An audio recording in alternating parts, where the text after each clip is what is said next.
All right, this is jpeg2RAW, show number 85, recorded on June 4th, 2013. And I'm your host, Mike Howard, and I'm joined tonight by Tim Kimperly. Tim? How's it going, Mike? Good to see you back. Good to see you back. And Tim, this kind of is a round trip for us because you started the show back on show number 4. And what was With the topic? vacations. Yeah, the topic Vacation back then photography. was vacations. And I guess I have not taken one since that time. So we had a guest scheduled for tonight who's, like a lot of our guests, are very busy, and a lot of them make a living from photography. So we're always going to be flexible for those people who, if an job opportunity comes up that's going to make them money, because this show's not, that we allow them, an understanding for them to go and make money at what they do. And that's what happened with our guest that was scheduled for tonight. He's going to come on next Monday, and we'll post more about that.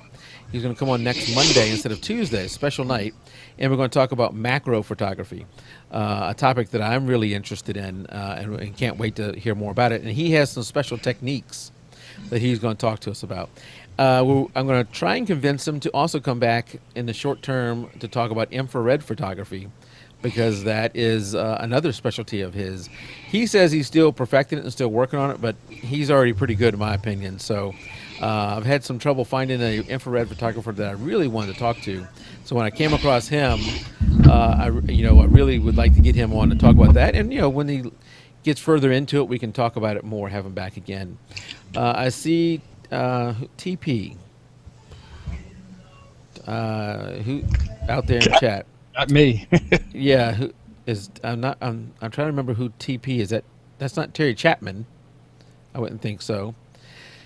Because Terry is a underwater photographer who's a member of our Facebook group, and is actually who won I think the Topaz Labs bundle a while back. He does underwater photography, and I was going to talk a little bit tonight about this little camera. I talked about it before. And Stephen, you're asking who's that? I don't. Who's that? What? I think he was talking about TP. Oh, okay. So tonight we're going to talk a little bit about vacation photography and a little bit about some other things. One topic that you've heard me talk about many times that I'm going to continue to talk about, and what made me think about this. TP Chapman, yes. So he's an underwater photographer who takes good underwater photos, not like something you'd use this for. Actually, it did okay. But I want to talk about something I've talked about before, and this trip actually made me think about it. And it made me think about a couple of different things. And the trip home was what really made me think about it. But while I was sitting waiting to get on a ship, and so let me first say what we did for a vacation. My wife and my 2 sons and I went on a Royal Caribbean cruise, 7-day cruise out of Fort Lauderdale to the Bahamas, St. Thomas, and St. Martin on the Allure of the Seas. It was a wonderful cruise. Had a great time. But, while we're waiting in line, Tim, we're actually waiting in this big warehouse where there's all the guests are sitting there waiting in chairs for them to be called so you can go up. They're saying time after time, every 30 seconds or every minute, they're saying, have your CPass in your hands. Have your CPass in your hands, not in your wallet, not in your pocket, in your hands. And CPass is a credit card that is tied to your credit card. It is your stateroom key. It is your identification key. It is what you use to buy everything on the ship. It is, in many ways, the absolute most important document or piece of thing you have with you. So to get on the ship, you have to show that. And there's sending thousands of people through this line, and they want you to just take your card, stick it up to this thing that's going to read it, and you move on. That's what makes it move.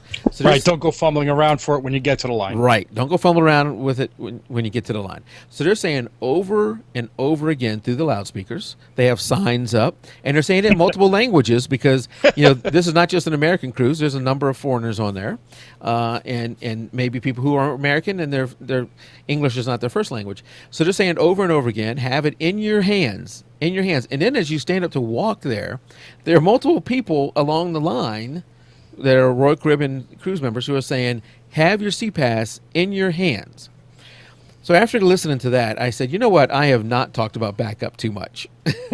No. If they can talk about have your CPass in your hands that much, I've not talked about backup too much. And Well, I guess the question is, how many people were not ready when they got to the front of the line then? there were a few. They did do a good job of constantly talking about it, but there were still some that, what, I need to have my CPAS in my My hand. what? My license? Oh yeah, I didn't know that. Sorry. You should have didn't know told that. me. I felt like saying, look, you're just too stupid to get on this cruise. You go home. It's the same person, though, that does not back up. Yeah. Well, most of I would bet you that the majority of our listeners are already backing up.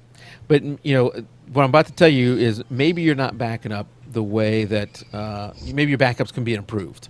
So on the drive home, Sunday, we're driving home. My wife sees a post on Facebook, and that post is a house in my neighborhood is on fire, has been hit by lightning and is on fire. So, Tim, what do you think is the most important question I ask my wife next? Is it our house? Yes. Is it my house? Is it our house, not mine? Is it next door neighbor's house? Is it Is anywhere it near our our house? Is it our house? So, you can have the best backup plan in the world, but if it's all in your house on CDs or external hard drives or whatever, lightning strikes your house, your first thought is you're getting you and the kids out, because that house actually burned pretty fast. And let me see here. Let's go to the web page. I have a little thing here I can show you. This is the little article about the house. You can barely see it there. Maybe I can pull it up a little better. You can barely see it there, but the house just was fully engulfed in flame. And that doesn't look like my road, but when I'm driving down the highway, my wife shows me a cell phone photo of it. It kind of, that kind of looks like it could be my house. It was not my house. It was on a street over, so it was not, my house was never in danger. But it did get you thinking, backing up is not just about a hard drive failing. Backing up is about all the different things that can go wrong, and fire is one of them that goes wrong. Many houses are destroyed by fire or flood or tornadoes or something like that. Talk about the tornadoes that happen out west. So you have to have both a local backup and an off-site backup. So things keep getting. Now that was good news, because for me personally, that was good news that it was not our house. My heart and feelings go out to the people whose house it was, because they've lost just about everything. They were all safe. Nobody was injured. They did get out.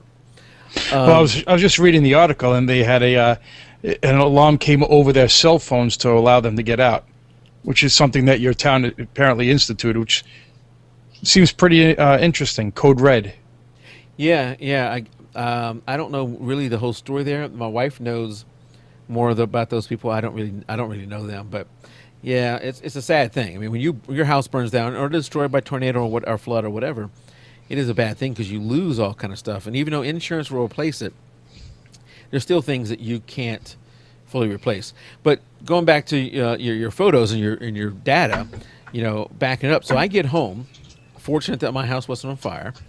I download my images from this thing, from my phone, and from my DSLR. And I have a policy that I do not delete them off of my cards until they're backed up locally and backed up on the cloud. There's a problem, though. When I got home, our internet was down. Cable TV was out, internet was down, maybe due to the storm, whatever. The internet did not come back up until the next day, like at 2 o'clock. But I had downloaded all the stuff onto my computer. Well, when I woke up the next morning and started working on my photos in Lightroom started acting very, very slow. And I said, all right, I'll just reboot and see what happens. Well, when I rebooted, the drive was unrecognized. This is a drive with all my photos. And so what I had to do is go to Micro Center, which is a computer store, buy another hard drive, come home. And fortunately, the backup that happened the night before included all of my images. So I just restored from that backup. It took 2-3 hours to restore from that backup, but I had all the photos back again. And then once Crash Plan came back on, because our internet was up, it backed everything up to the cloud. So the point there is, in 2 days, I guess, I had thoughts of my house could have burned down, and there goes my local backup and my local original. And the next day, I lose a hard drive. which means my local backup, could have been messed up. So really, I can't preach this enough. If you are not backing up locally, so original at local, in your house, a backup in your house, and then a backup outside of your house. And CrashPlan is a great thing to look at, is really imperative, and that needs to be automated. The way mine does, and we can talk about this, if you want to talk about this more in the Facebook group, we can talk about this. The way mine happens is it every night my computer is backed up to my server, so I have, I have that day. Some of the edits I did in Lightroom, I did lose those edits, but the original files, I'd never lost any of them. So I never even had to go back to the cards to re-download those. I did have everything. CrashPlan is a marvelous saver, and I have used it for things, Tim, that you may not think of right at first. I've used it for, let's see if I can show you here. My son was doing something where he needed his Social Security number, and one of the things the CrashPlan does is you can use the CrashPlan app. You can't really see it right there, but you can use the CrashPlan app to pull up stuff. So I was able to pull up, and you can barely see that. I got access to all of my files that are on CrashPlan. I was able to pull up his tax return and get his Social Security number right on my phone while we're sitting there, because I had scanned it and put it into my server. So, think about backing up. CrashPlan's a great thing to do off-site. You can even use it some internal. And if you don't want to pay for CrashPlan, because you do have to pay about $50 a year, which is, in my opinion, is well worth it. And you have a friend who has a computer that's always on, you can back up to them. So back up, back up, back up. If you're not backing up, I would love to hear why and what your challenges are, because I think that we can help you. I see Jim Collison's out there in chat. He has a great tech-related Facebook group. The Average Guy, if he's out there in chat, maybe he can give me the link. But he has a great Facebook group out there and a great podcast talking about tech where he can help you out if you need some help with backing up.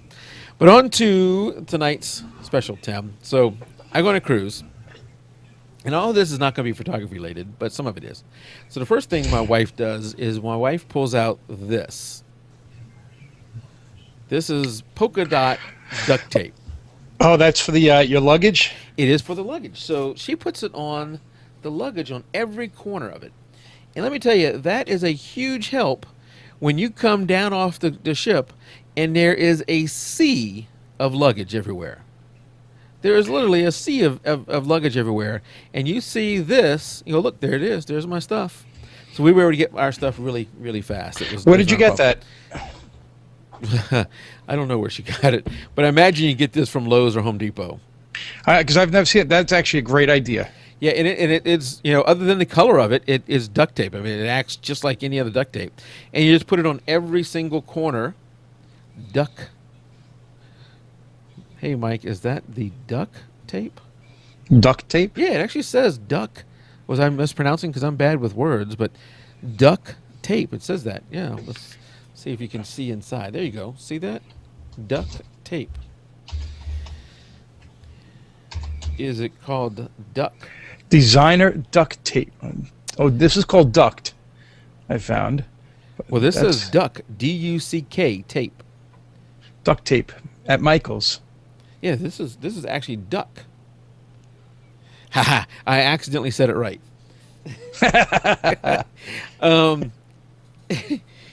Anyway, something like that, something that's going to make it stand out, that's going to stick to it. So, these things stuck to it. We put it on every single corner of it. It made it very easy. And, the other thing is with all your tech stuff, and we had a laptop, and I'll go into that in just a second. We had our cell phones. We had the SLR. I had batteries for different things. We had walkie-talkies. We had, this phone. So a lot of electronics. Well, this is specific to a cruise. It may not affect you in every situation, but this is specific to a cruise. The amount of outlets, Tim, that you have in your room is one or maybe two. In our case, it was one location that had two outlets. So that's just not enough. So we brought along just a little bit of extension cord. Yeah, I have something like that. I have that's I forgot who made it, but it goes one outlet, has two USB ports and three plugs for it. Yeah, so these were really cheap. We got them at Walmart. We just picked this thing up. Yours might be better since it has the USB ports, but something that's going to give you a few extra plugs because when you get back at night, you really need to be charging your phone back up, and you need to be charging the other stuff up. Now, I mentioned before that I was bringing this camera, along with my SLR that I was bringing. And you might wonder, why would you bring this and not just use your cell phone? But this is an underwater. It says it's waterproof to 59 feet. And I talked about that a little bit last time. And it's also shockproof to 6 feet. And when we went snorkeling, I just put this around my neck and just went snorkeling with the boys, swimming in the ocean with this around my neck. Now, Terry, who's out in chat, does a lot more professional underwater photos with his SLR and the housing or whatever he uses. So this is not going to challenge those kind of things. This is JPEG only. It does not shoot RAW, which I didn't really care that much about. It was fine. But I used it more than just for underwater. I used it a lot for underwater, but I also used it when sometimes we went to a beach, like we went to Mahu Beach, and I'll talk about that here in a second. And it was pretty windy, and I was a little bit afraid of bringing my SLR. I also sometimes I haven't traveled outside the country too much, so I didn't know what how much of a target I would be with the big SLR. It turned out not to be an issue, but I carried this thing with me everywhere. It was really easy to carry in a pocket, and took decent photos, and it takes pretty good video. But I did get some underwater shots there, Terry. So Terry says his goes to 200 feet. He can go to 135. Well, this can only go to 59 feet, and I can only go to 9 feet. I was going to say I can go to about 5. And to be honest, when in that heavy salt water, I was having trouble going much below surface. It was pretty thick. But this was good enough. It was good where I could stand in the water. I can take photos. I didn't have to worry about getting it wet. I didn't have to worry about going underwater. Most of the photos I took underwater were not that good. The one thing you can't tell when you're underwater with this is, did I actually take the photo? You can't hear a thing with the waves and the water hitting you and everything. You can't tell whether I just got a photo, and it doesn't always click. I did have a few times where it didn't seem to take the photo even though I pushed it down. But it did okay. I'll have to show some of those photos I got later on. Some of it, being moved around by the waves and everything, and it's just none of them I would say were great. But I wasn't looking for great images like Terry's going to get underwater. I was looking for some vacation photos, that I can get. Well, you're going off a cruise. You're going into an area where the water's crystal clear. You're probably going to get close to some of the fish or animals down there, so it's an opportunity to really get to use it. Plus, if you're on a beach, you don't want to take your regular camera, which can get the sand in it, which is going to destroy it. Yeah, exactly. I did find when I got home, I have a lot more spots on my camera sensor than when I left. And that's with me not even taking it to the beach. So, there is some concern there. The other thing what brand is the camera Danielle's asking? This is a Nikon, and I got the box right here, so I remember. It is a Nikon AW110. Can you see that? AW110. It's a decent little point and shoot. And I have I think it's a 32 gig card in here, so it could take 3,700 photos, and way more than I was going to take. But every night when I came home, I did bring my card reader and my laptop, and every night when I came back to the hotel, or not hotel, our room, our stateroom, I downloaded the images from here, the images from my phone, and the images from my SLR, and that way I never, I did not have a problem with potentially. Getting a corrupted card and losing everything for the whole trip. I didn't format any of the cards. I left them going because just in case it's a separate backup, and I didn't fill them up, so I had plenty of cards. I didn't format anything. Rinse your underwater camera really, really well. Yeah, I didn't do that. But I just saw it also has a GPS with it, which is pretty nice, especially when you're away on vacation. Right, it does have a GPS with it built into it, and it has even Wi-Fi. But I, of course, didn't use that. Speaking of Wi-Fi, and so this is going to be a few tips that are not photo related, but more cruise related. So a cruise tip: if you think you're going to be using the internet, and we did, buy it at the beginning, very beginning of the cruise. They didn't go down in price as the cruise got later, but what they had is you can either buy a single day or you can buy the entire cruise, unlimited for one price. And if you buy it unlimited for one price, it is not cheap. It was $150 for the 7 days. And when they say unlimited, I tested the unlimited. I'm sure you did. Well, I noticed you were posting, so. Yeah, so here's what I did. I got the unlimited, and I was posting on Facebook. I was doing a few other things. We actually watched 9 episodes of Breaking Bad on Netflix. In the middle of the ocean, Tim, we're streaming Netflix. Wow, that's not bad. Yeah, so it was good enough for that. So, but, do that. The other thing I would recommend is you talk to people early. One of the things, you end up seeing some of the same people over and over again on a cruise. I think it's much better if early on, you start a conversation with some of those people because you're going to see them over and over again. I heard this one guy who sounded like he was from Louisiana. So I said, hey, you sound like you're from Louisiana. And we started up a conversation. While I was at Mahu Beach, and I'm going to talk a little bit more about Mahu Beach here in a second, I saw a guy wearing a In the Pattern podcast shirt. And I struck up a conversation with him, and he does a podcast related to flying. He's a hobbyist flyer. So if you're into flying, that's a podcast you can check out there. And he was at Mahu Beach to take pictures. So talking about Mahu Beach, have you ever heard of that beach? Never heard of it. M-A, how do you spell it? I'm going to show it to you right here. Mahu Beach. Can you see that? That is where the planes come in really low. Oh, yes. I've seen pictures. I probably would heard of the name, but this is on St. Martin, the Dutch side of St. Martin. St. Martin is split between the French and the Dutch, and this is on the Dutch side. And the airport has a short runway, and the runway is right up against the beach, and those planes come in very low. So I'm gonna see if I can show you here a couple of the images that I took while we were there. So this is my boy standing in front of the sign that says danger, do not stand behind the jets as they take off, which we did. You get blown into the beach.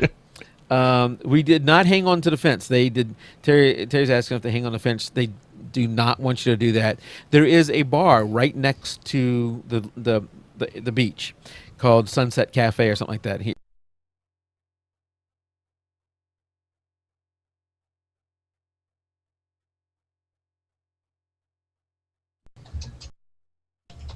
Here we go. All right, here is. We need to wait for it to come back. There we go. You can't really make this out, but this is at the bar that's right next to the beach. They have a surfboard where they handwrite in the landing schedule. Oh, and cool. It's only the bigger planes. They have smaller planes come in Right. all the time. Right, but they land much further in. Yeah, so when the bigger planes come in, I mean, they are coming in low. And that doesn't really give you the perspective of how low. These are images that I took while I was there. Doesn't give you the perspective of how low it's coming in, but they come in low. And the bigger the plane, when it goes to take off, the closer to the end of the runway it has to start. And when it starts up and ramps up those engines, you're getting sandblasted by the sand that's on that beach. You would wonder, why on earth do people come to this beach to sunbathe and play in the water? They don't really. It's there may be a few, but most of the people you see there in the water were the kids of the parents who came to see the planes. We just hung out at the beach at the bar waiting for planes to come in, and when you see a plane come in, you can see them for a little ways because it's pretty clear. We run out to the beach. I only brought the point and shoot and my phone. I did not bring my SLR here, and I kind of wish I did. As long as you didn't stand behind it when it took off, I don't think you were at that much risk of getting dust into your camera. When it took off, if you have an SLR, I would not recommend getting near that because it literally is like a sandblasting. I actually saw it blow one guy into the ocean. Now, it didn't lift him off the ground. You know, not saying that. It's not that strong, but it pushed him back, and he went into the ocean. So now, are you allowed to stand directly under the plane when it's landing? Oh yeah, yeah. Wow. I mean, that's amazing. You look right there in this photo that's up now, and my kids are right underneath where that plane's coming in. I was standing back. I was hoping to be able to see them in the photo with the plane coming up, but you couldn't. They were lost in the crowd. And what I ended up doing was I had my cell phone in one hand taking video of the plane coming in, and the point and shoot in the other hand snapping photos as it went by. So this image you see here is straight out of my little point and shoot that I showed you earlier, straight out of that, and while I'm holding it in one hand with the cell phone in the other hand taking video. And that has to be blind luck that I got the whole plane in the image.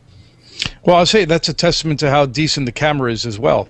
I mean, you think about a point and shoot from a couple of years ago, you never would have gotten that picture. Yeah, and Danielle's saying, be cool to lay down. If I had something to lay down under it as it comes by, if I were to go back here, I would say I would definitely go and not lay, or maybe you could lay, but I would get in front of it and see it coming head on.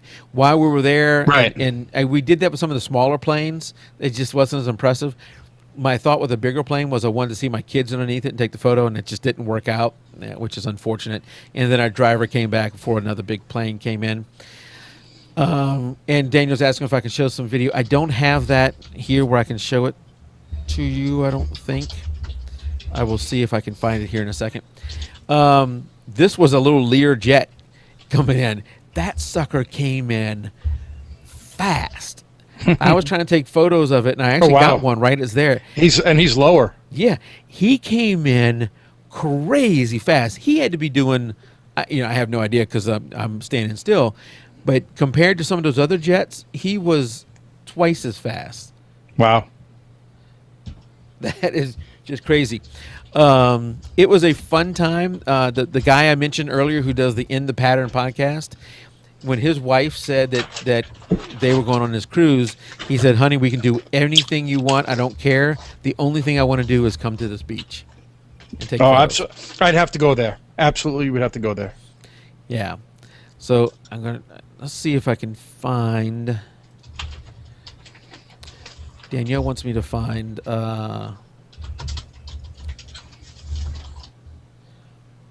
it this one? I'm trying to find it for you, Danielle.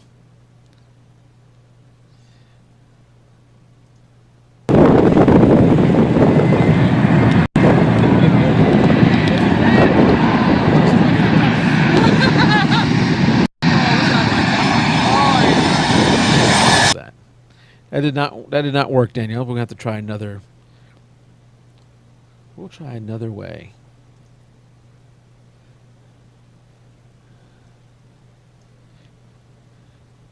Give me a second. Sam, I lost your video. That was weird. I got knocked off because Google signed me off. Weird. And now I come back on, and of course, now I have no video. All right, Danielle. Maybe we'll do that in the after show, and when I have a little bit of time to look for it. But I do have a video. It's not going to be that great. So anyway, if you make it to St. Martin, that is a definite place you want to go. I would recommend it. I felt as long as you're there in the daytime, I felt completely safe. The drive from the dock is maybe 20 minutes or so, and you want to tip your driver a little bit extra and be very nice to him and talk to him. The one we had was great. He set up a time when he was going to come back and pick us up, so we never felt like we were stranded. It was not an excursion that was part of the cruise. It was totally separate, and we had to do that all on our own. But I felt completely safe there. As a matter of fact, it seemed like everybody who was there for this purpose, and most of them seemed like they were Americans. It did not seem in any way threatening. I would have brought my SLR. So if you come to this place, I would recommend bringing the SLR. Bring it in maybe a backpack or some kind of thing like that. So if it does get a little too dusty, you can put it away. You won't have to worry about it.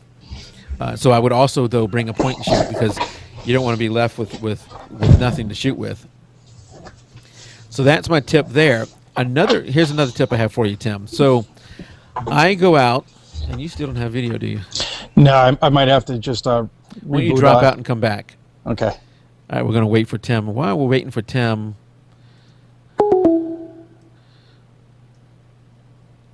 how do I add a video shot? While we're waiting for Tim, I'm going to try it again.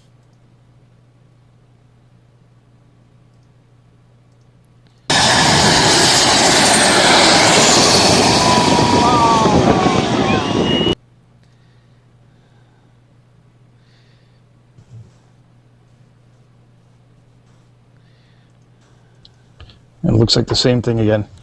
Yeah, Tim. You know, I'm going to hang up. Try and re-invite me because I think that's probably what causes it. Okay. All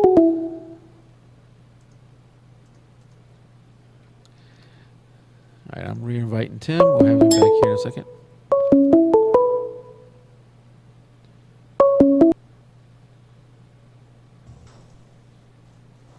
Nope, same thing. All right, well, we just won't have your video here. That is the weirdest thing. All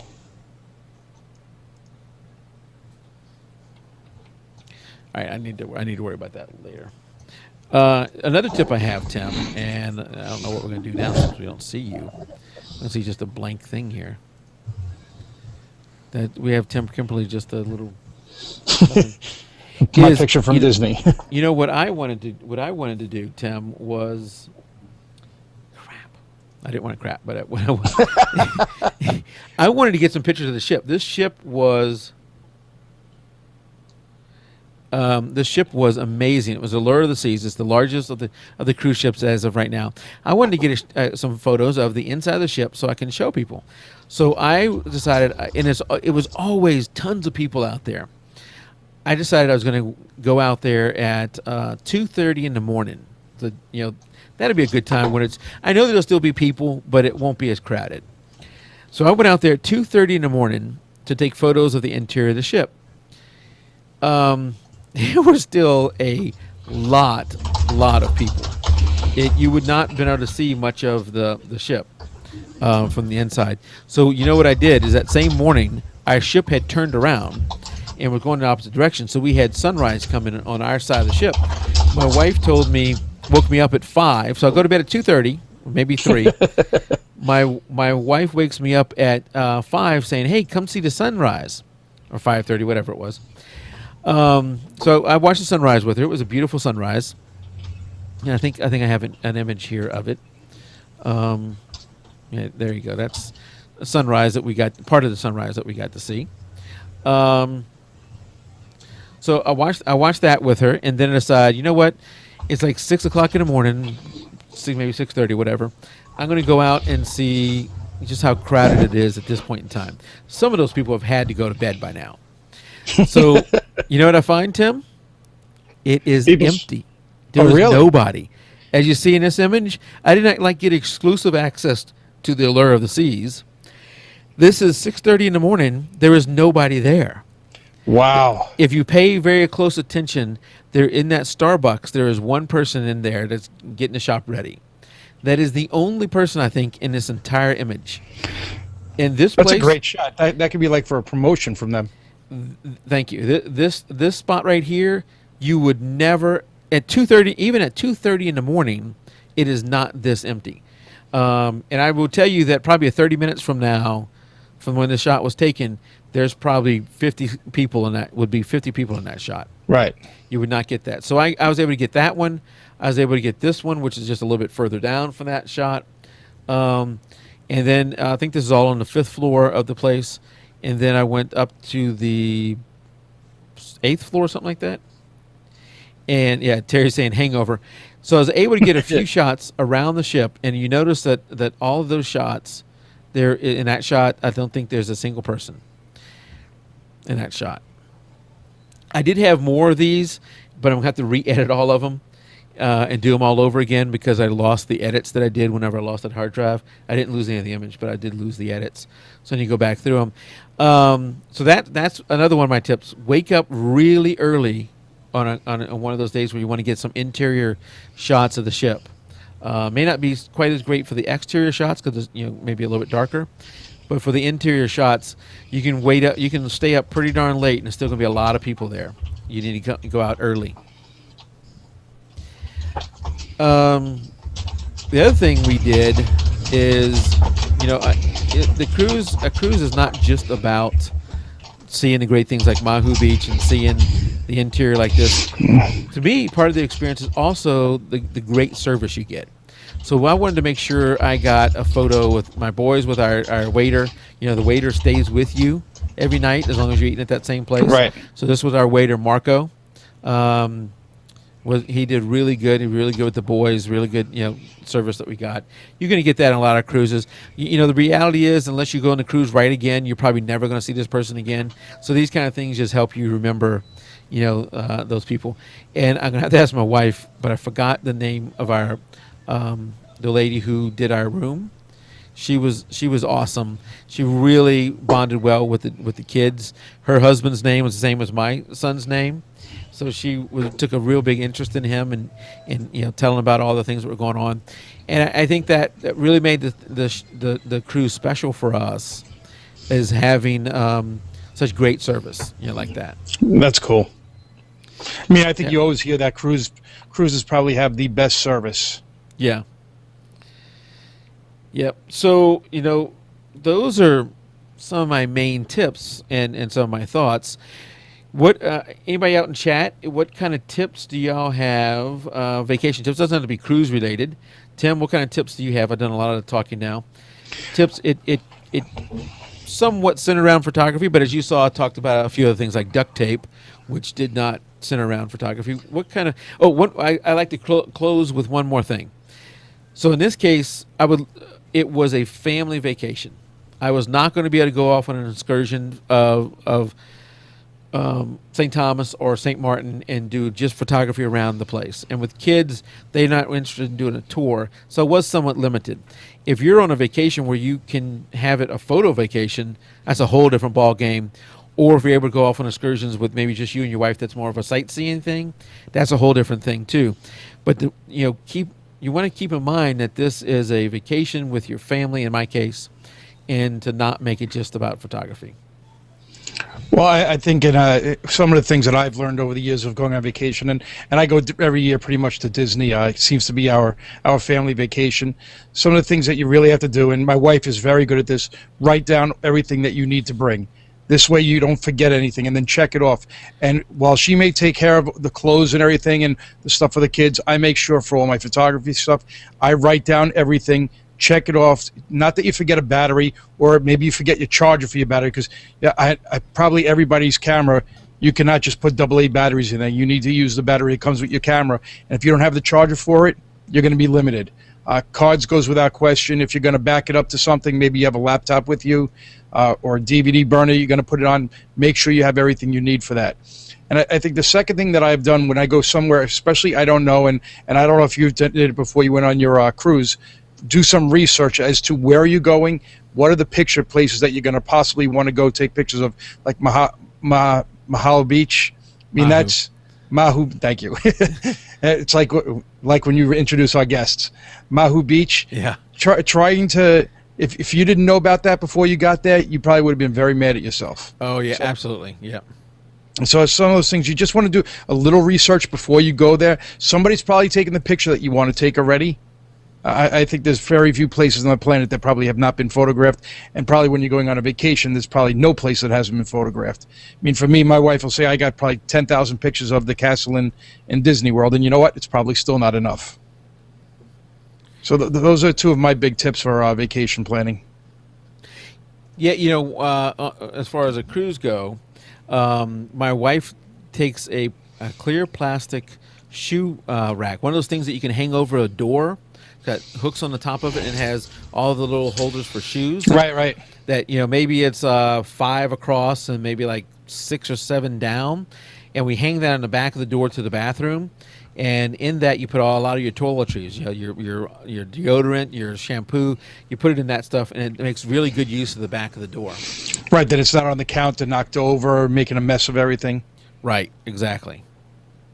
Danielle's asking a question: do our significant others feel that you're always behind the camera, not part of the vacation. I don't know if that's ever been said. I mean, I think I realize it for myself when I look at the pictures afterwards, and if I'm in 10% of the pictures, it's probably a lot. And you know what? I know that the same thing about my father. We go look at pictures from years ago, and my father's in none of the pictures. It's the same exact thing because he took all the pictures, and I pretty much take all the pictures. The good thing is now everybody's got a cell phone camera, so at least you get some pictures that way. Yeah. I don't know if my wife would say that I'm not part of the vacation. If anything, she'll probably say I take over the vacation. And the good thing is when I go down to Disney, they have the photo pass photographers that will take pictures of you, and I make sure I'm always in those pictures at least. So at least I'm in some pictures. Yeah, that's the thing. I don't think I was in any of the pictures. The one other thing, so I didn't talk about this. I think I talked about it. Did I? Maybe I just talked about it on Facebook. I did something new for me. I had never done this before. And did it mainly for going on the cruise, but I also am going to use it here a little bit more. And I see our bandwidth is getting a little bit. I'm trying to upload something as we talk for Danielle. And it's almost done. I'm going to hold up just a second. All right, can you see that? I rented a lens from borrowlenses.com. Oh, that's right. I forgot about that. You probably can't make that out because I don't have the camera doing autofocus, I don't think. It is a Nikon 16 to 35 f4 lens. It's VR. So, and that's for a full frame camera, correct? It is for a full frame camera, and I'm trying to rename this. It is for a full frame camera, and pretty wide. I have a 12 to 24 Tokina for my DX camera, my what do we call it, my crop sensor camera. So 12 to 24, I know my mom would say that's wider than 16. 12 is wider. Right, but that's 1836. It's real exactly on a non-crop sensor. It's 18 to 36. So this 16 to 34 is actually slightly wider. It's 18 versus 18, 16 versus 18.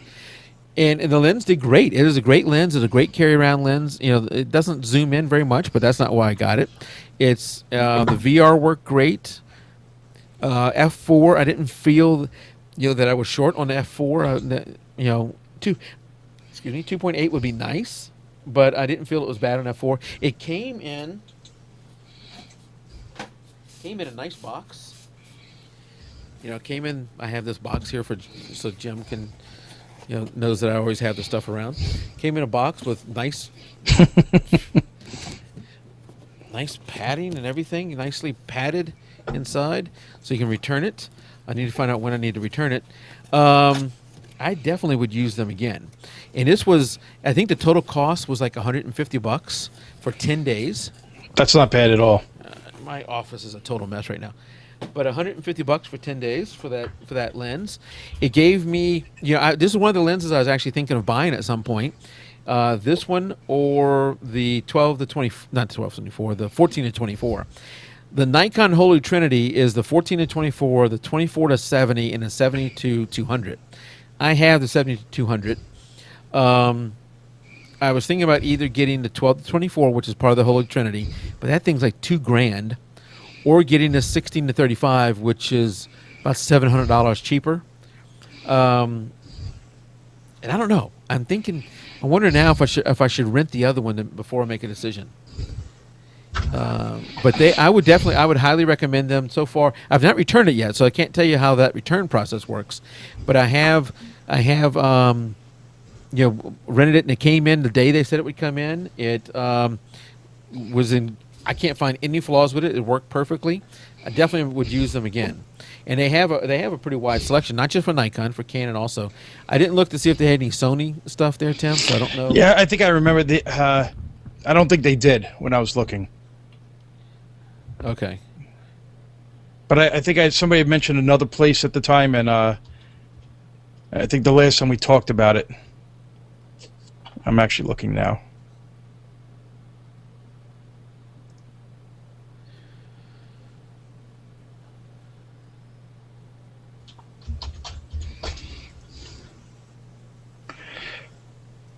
Oh no, it does have Sony lenses. It does have Sony. Yes. I, I could rent the 500 4.0. okay. All right. Camelot is another one. There was another. There's several lens rentals. Mine was borrow lenses. I looked at another one that somebody had mentioned in Facebook, and I can't remember what the name of it was. Back then, and it was a little bit more expensive. And they're saying out chat, I rented the 1424 today for my trip to Arizona. Terry, I'm thinking I'm going to try that because while it's $700 more, a $1,200 lens is nothing to sneeze at. That's a lot of money. And I'm not going to be buying both the 16 to the 35 and the 12 to 20, the 24 to, what am I saying? The 14 to 24. I'm not going to buy both of those. So I probably should rent the other one and then make a decision on the two. And if it is the 14 to 24, just wait a little bit longer until I can afford it. Because if you're into landscape photography, like I am, I need a good landscape lens. I do not have one right now. Well, I'm guessing the picture you took inside the ship also, that was with the wide-angle lens, right? It was. Those were with this lens, yeah. Right, without that lens, you wouldn't have been able to get those shots. Terry's asking if it's heavy. It's heavier than it looks. It is a solid lens. It feels well constructed. I don't have the 14 to 24 to compare it to as far as weight. It's definitely lighter than my 70 to 200, but it's also smaller. But it is a good size lens. Look, it takes up my whole face. Yeah. It smells fine too, as Jared Pollan would say. All right, so what else? We're at 9:20. I didn't think this would be that long, and I keep trying different ways to show you this video, Danielle. You know what? I got one more way I can do this. Hold on, I know how we can do it. I have it on Facebook. We go home. Speaking of Facebook, if you're not a member of our Facebook group, and I'll go over those in just a second. Make sure you come in and join. It's Facebook/groups, Facebook.com/groups/jpeg2RAW, and join our group and join our contest that we have every month, our challenge. All right, so I'm gonna come over here to this is Facebook, and hopefully there's nobody posting anything inappropriate.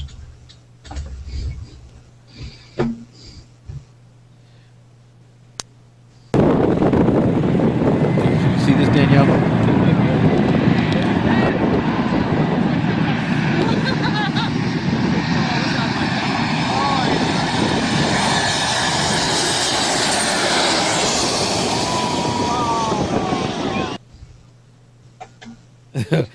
Could you see that?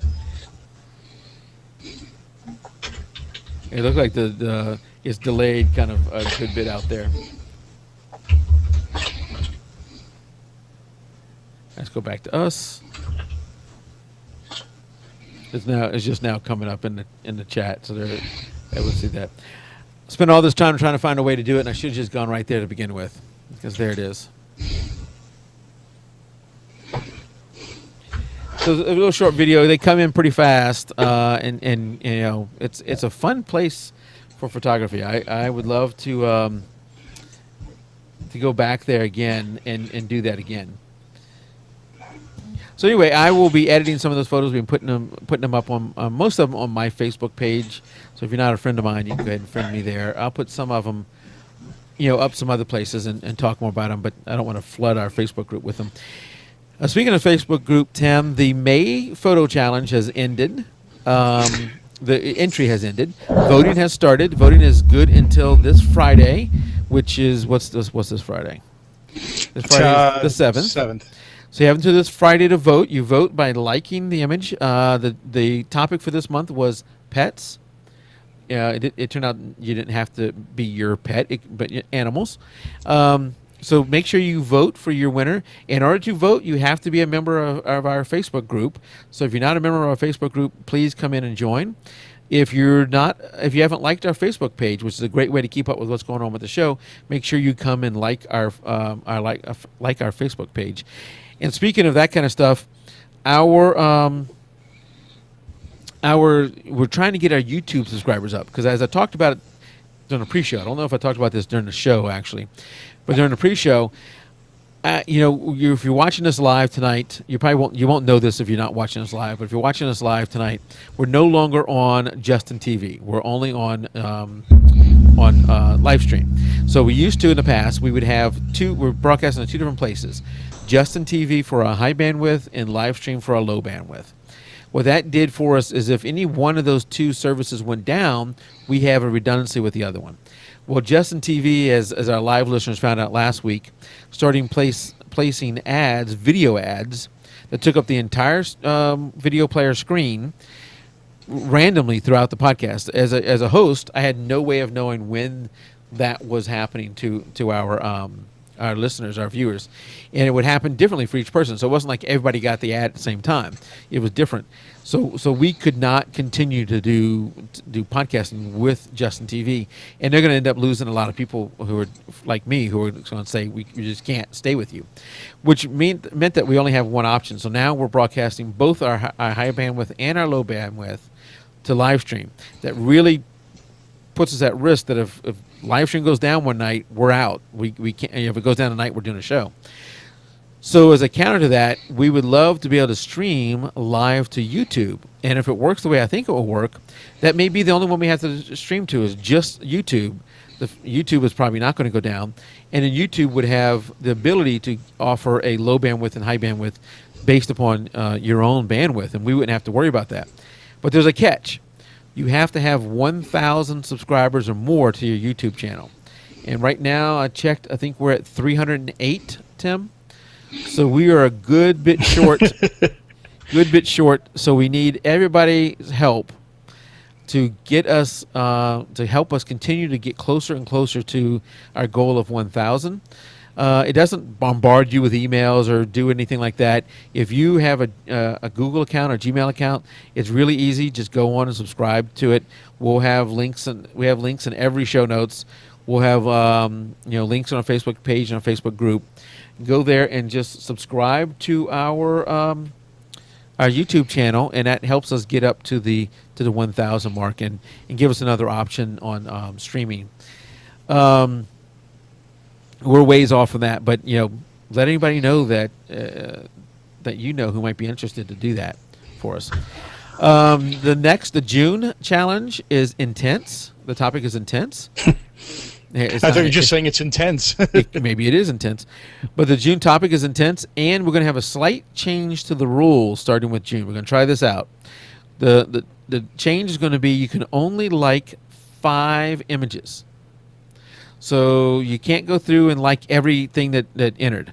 You can change your likes. So maybe you have liked something, and then a better one comes along, you want to change it. You can change them up until the last day of the voting. But in total, you need to have only liked. You can like less. If you only like one of them, you can just do that. But no more than 5 images can you like.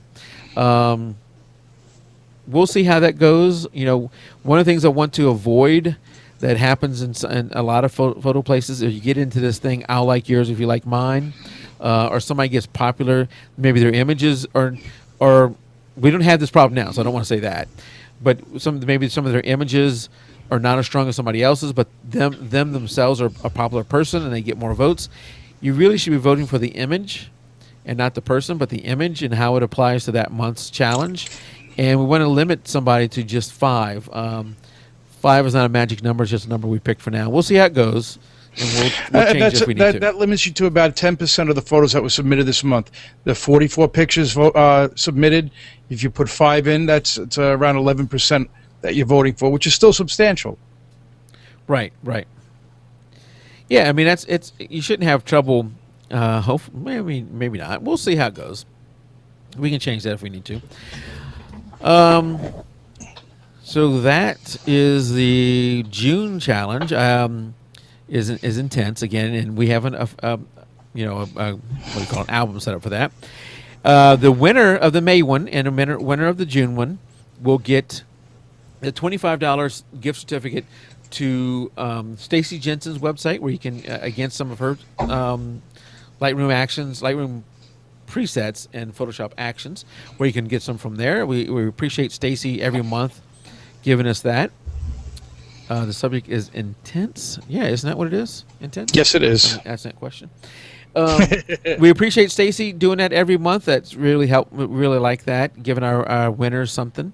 But the jpeg2RAW is also using some of our Amazon money to give the winner a $25 gift card to Amazon.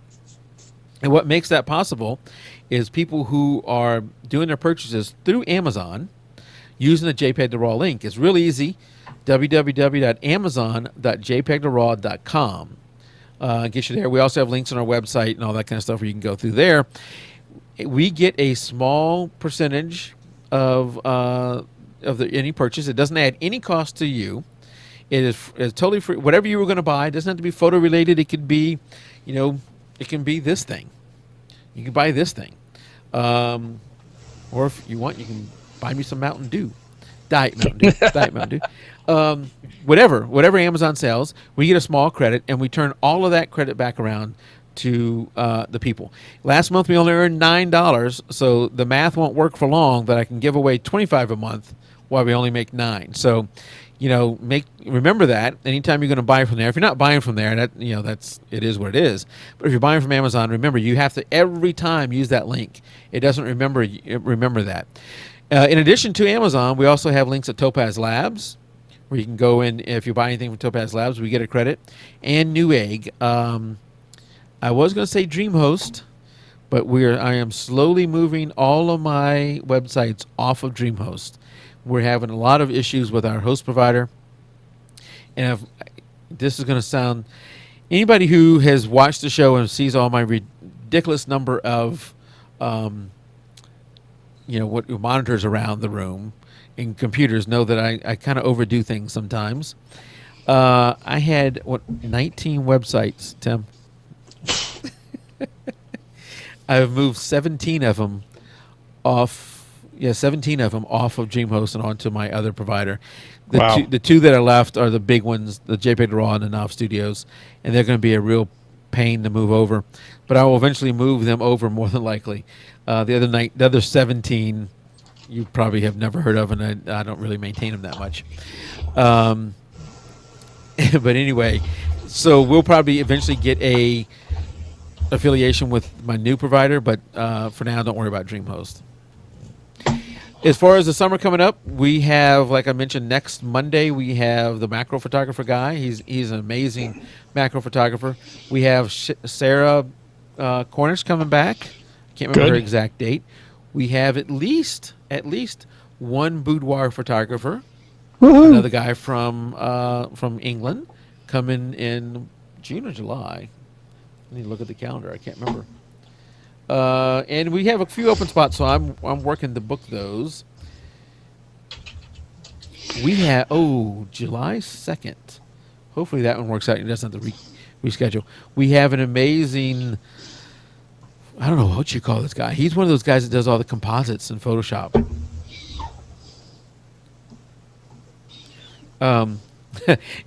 Danielle in chat saying, thought it was just Mike's opinion that it's intense. That it's an intense something. See, I told you. But no, that's the name of the topic this month is intense. Mark Johnson, we have him scheduled to come out Tuesday, July 2nd. He's an expert at Photoshop composite images, and you will be amazed at some of his work. Hopefully that thing works out. He has been difficult to nail down because he is just so busy and with what he does that his schedule a little hard to deal with because he's got so much going on. So I can see that when something happened with that. But right now it's scheduled for July 2nd. He is incredible. The boudoir photographer, July 16th, Daniel Lovegrove, Damon Lovegrove.